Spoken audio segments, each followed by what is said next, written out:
Hi guys, good morning. Welcome to my channel. Isi-share ko po ngayon kung paano magluto ng meal maker sambal.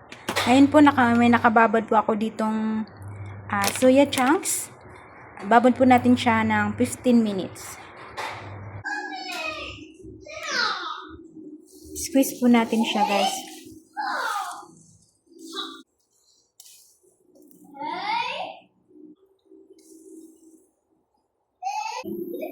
Prito po natin siya guys. May nakahanda na po akong mainit na mantika dito. Prito muna natin siya.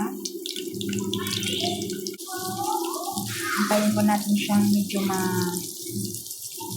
matigas. Parang ma-fry na siya. Ayan, pwede na po natin siyang hangunin.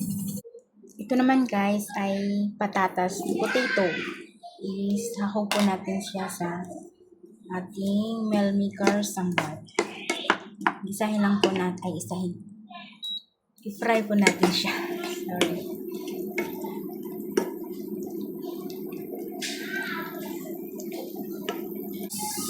Then guys, luto na po yung ating potato. Pwede na po natin siyang tanggalin.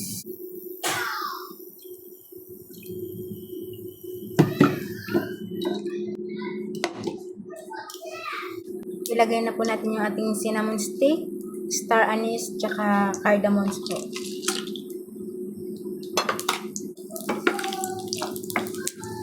Ilagay na po natin yung ating onion. Ito po ay ginger and garlic paste.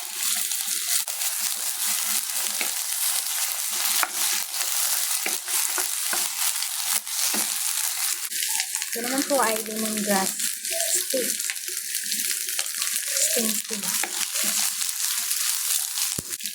Yung ating tomato.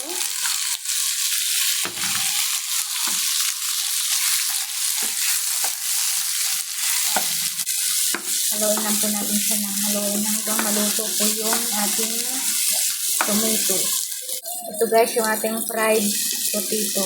Lagay na po natin siya.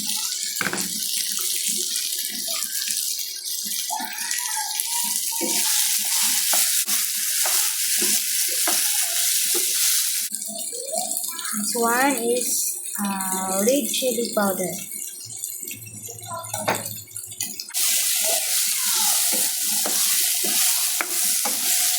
Ito naman po ay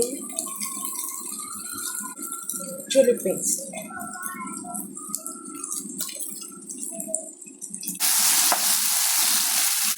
Ilagay na po natin yung ating soya chunks or meal maker. Lagyan po natin siya ng konti.